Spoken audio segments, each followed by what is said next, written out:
Hey everybody, welcome back to the channel. In today's video, I'm going to show you how to change a tire on your Chrysler Pacifica. Okay guys, so when you're changing a tire on one of these, the first thing you want to do is open up your driver's side door. And where is the parking brake? Right here in the center, you have this little button with the P on it. Push that and it will set your parking brake. I guess it doesn't have a thing on the dash that says parking brake, but it's set. Then you'll open up your back hatch, and then back here in the back, up against the driver's side panel, well, I guess it depends on what country you're in, but on this side of the vehicle, pull this panel straight out, and behind there you're going to find your spare tire. It's going to be held in with a couple more clips, this one and this one. I think you pull this together and then it unsnaps out, right? And then this unscrews. And as you can see here, this tire is not inflated. This is what they call a space saver tire. So a lot of newer vehicles come with these. Well, I guess they've been doing these space savers since the 70s, really, because you could have got a space saver spare tire in a 70 Hemi Cuda.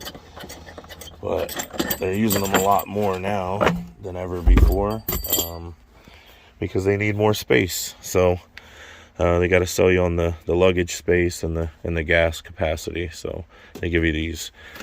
Pull it out, and then we'll bring it out here and set it flat on the ground. Like our flat is over here, so we'll set this flat on the ground, and we have to fill it with air with the air compressor, which should be in here somewhere, but forgive me, I don't know. Here's the jack, and you see how you can't just pull it out.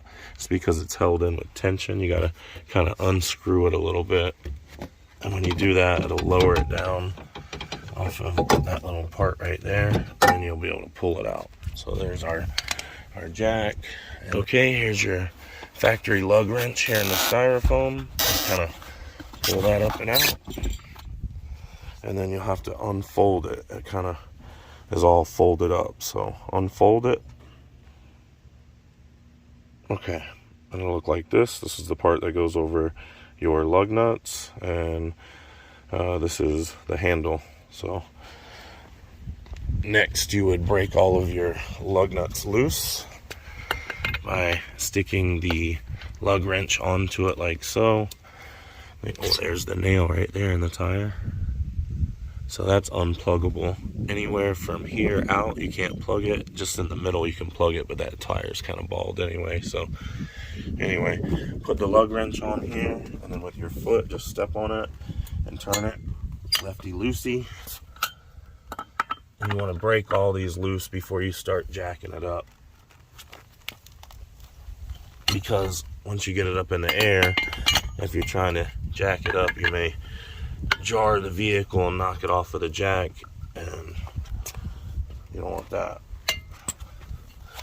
I do have a video called "My Vehicle Fell Off of the Jack," so if you're already past that point and your vehicle has fallen, you can check that video on how to get your vehicle back up off the ground.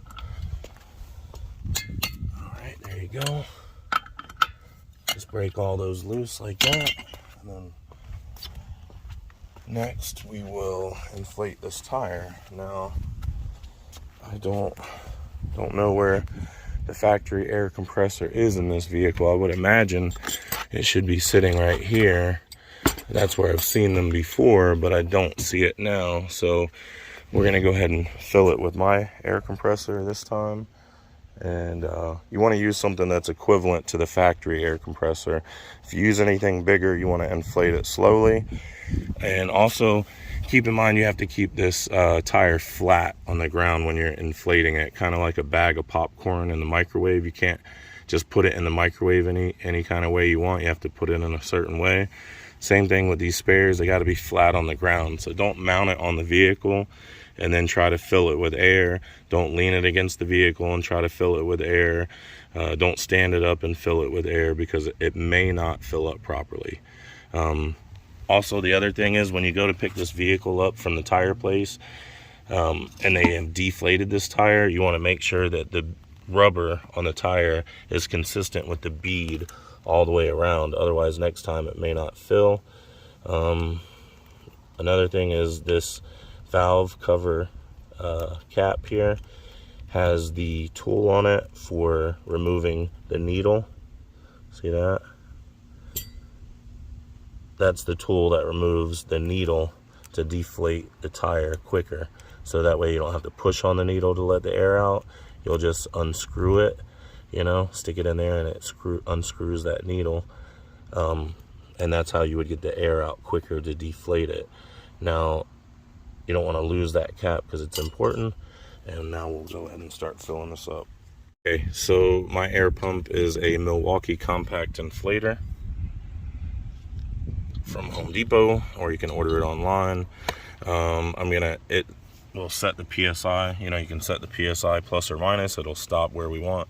For now, I'm just gonna set it at 51 PSI until the sidewall comes out, and then I'll be able to read what they want for PSI level, whether it's 51 or 60. European vehicles will have you set it at 51. Most American vehicles, spare tires, will have you set it at 60. So for now, I'm just going to set this one at 51 and start pumping it.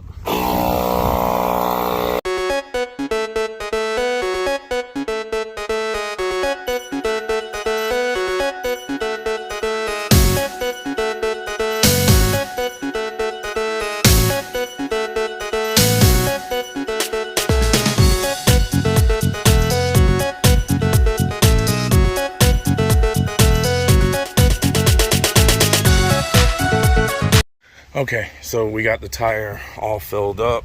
This is what it looks like when you have it completely filled with air. That's what the back looks like.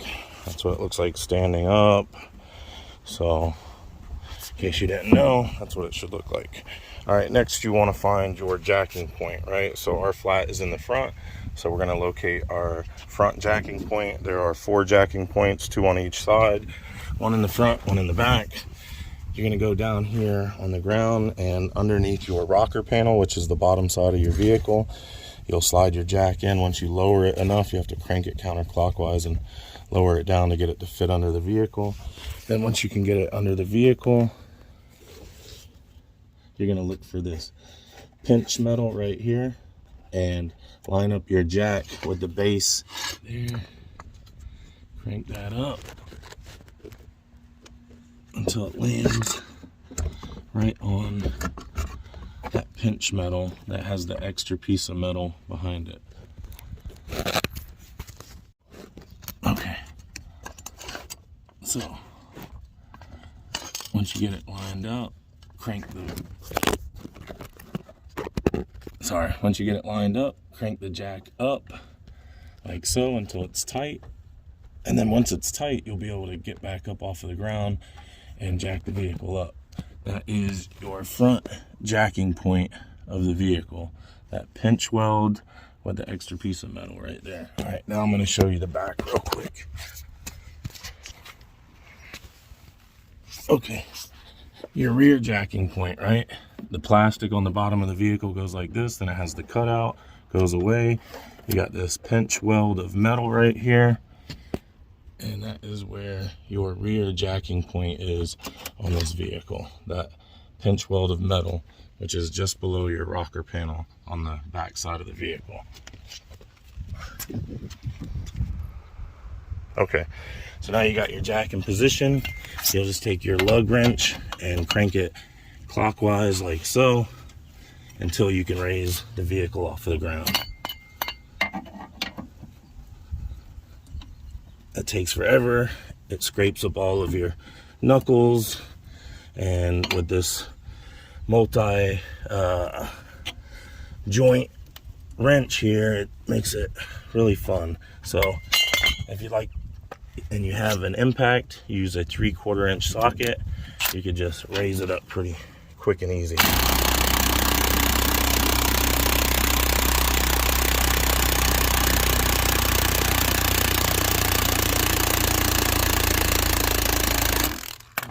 Once you get it up off of the ground, you'll take your lug wrench, stick it in, and crank the lug nuts counterclockwise, lefty-loosey, until you get them all off, like so.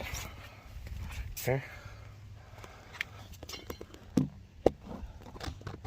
I'm going to cheat a little bit and use this impact to speed it up.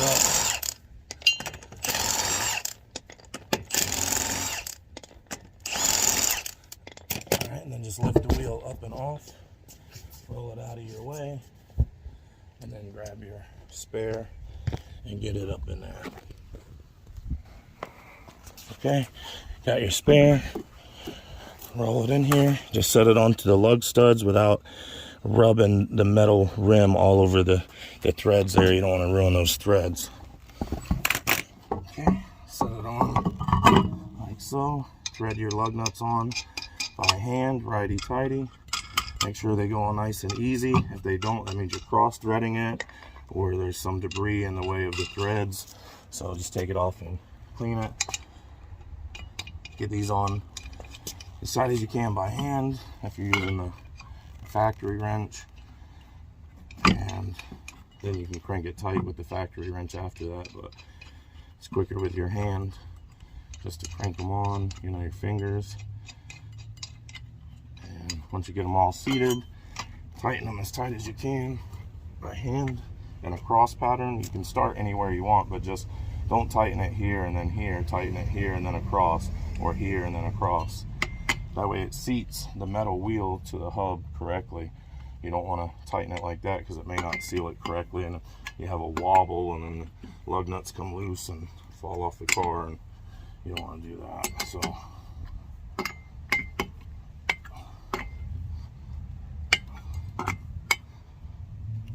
okay, and then once you get it down on the ground, you're gonna tighten it once again.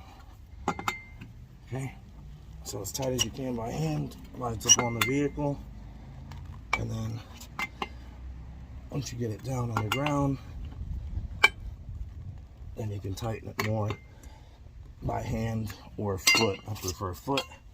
All right, once you have that, you can go ahead and start cranking the jack back down like so.